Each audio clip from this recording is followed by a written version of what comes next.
কথা প্রথম বলি, যাদবপুরের বিধান লোকসভার ক্ষেত্রে একটা সবসময় একটা স্ট্যাটাস কাজ করে। এখানে যাদবপুরের মানুষ মানে একটা ইন্টেলেকচুয়াল পার্সন থাকে।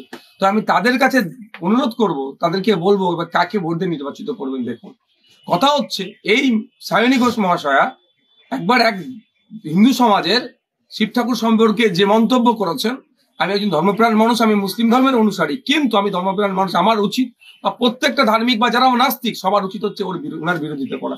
কারণ দেশ আমার রাইট দিয়েছে, আমার ধর্ম পালনের রিলিজিয়াস আমি প্র্যাকটিস করতে পারবো। যেভাবে অপমান করেছে, কোনোভাবেই এই ধরনের যারা তাদেরকে পার্লামেন্টে আইনসভার সদস্য করতে দেওয়া যায় না। আগে ক্ষমা চাক, ভুল স্বীকার করুক, তারপরে ভাবা যাবে। তো যাদবপুরের মানুষের কাছে অনুরোধ করবো, এদেরকে আপনি বর্জন করুন, কোনোভাবেই এদেরকে প্রশ্রয় দেওয়া যাবে না। এর আগে যিনি ছিলেন কি করেছিলেন, যার পার্লামেন্টে গিয়ে যাদবপুর লোকসভার মানুষের কথা কি বলেছেন, কথায় তিনি আলোচনা করেছেন। এদেরকে শুধুমাত্র কাঠের পুতুল হিসাবে ওরা পাঠানো হচ্ছে। আমরা চাইবো জনগণের জনপ্রতিনিধিকে পাঠানো, যে পার্লামেন্টে গিয়ে জনগণের কথা বলবে। দেখুন, আমরা ওই চকচকে, কে ফর্সা, কে কালো, লম্বা, কে মোটা, ওই ধরনের তো আমরা বিশ্বাসী নয়। কে ক্রিকেটার, কে গায়ক, কে অ্যাক্টর তো বিশ্বাসী নয়। আমরা বিশ্বাসী আমাদের সাদা মোটা পার্টি, আর সাদা মাটাতেই আমরা বিশ্বাসী, যার সম্পর্ক মাটির সাথে আছে, সেরকমই আমরা প্রার্থী করবো।